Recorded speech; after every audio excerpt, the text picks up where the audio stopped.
Parlons toujours de santé féminine dans cette édition. Zéro mutilation génitale féminine à l'horizon 2030 en Côte d'Ivoire. C'est le défi à relever par l'Association pour le bien-être familial AIBF. Pour y parvenir, plusieurs activités ont été initiées. Il s'agit d'un panel au cours duquel l'AIBF et son partenaire l'UNFPA, Bureau Côte d'Ivoire, ont engagé la jeunesse et toute la communauté à lutter contre cette pratique.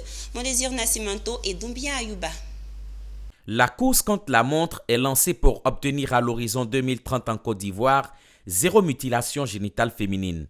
Cet objectif sanitaire fixé par les dirigeants mondiaux est un défi pour l'AIBF, Association ivoirienne pour le bien-être familial, et son partenaire historique, l'UNFPA. En marge de la commémoration du 6 février en Côte d'Ivoire, Journée internationale de tolérance zéro aux mutilations génitales féminines, la parole a été donnée aux jeunes le lundi 7 février.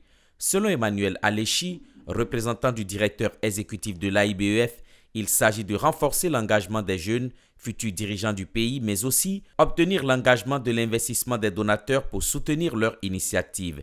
Nous, en tant qu'organisation des jeunes et en tant qu'AIBF qui travaille aussi avec et envers les jeunes, nous avons des actions, nous avons des contributions dans ce sens-là. Et j'ai parlé des différentes actions que nous menons, comme par exemple le camp de vacances que nous avons eu, où on a abordé les questions de violence basées sur les genres.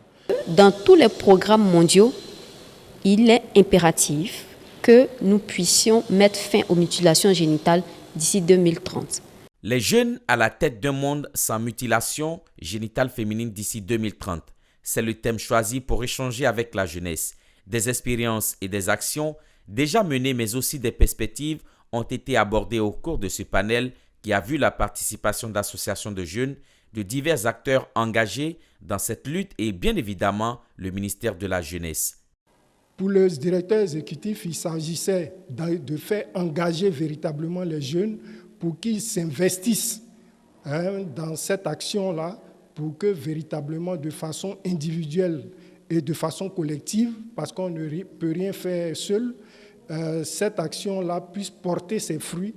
Les mutilations génitales féminines sont internationalement reconnues comme une pratique néfaste et une violation des droits des femmes et des filles. Des estimations récentes font état de ce que 2 millions au moins de filles et de femmes ont subi dans plus de 30 pays des mutilations génitales. Des chiffres qui choquent et suscitent des actions plus vigoureuses.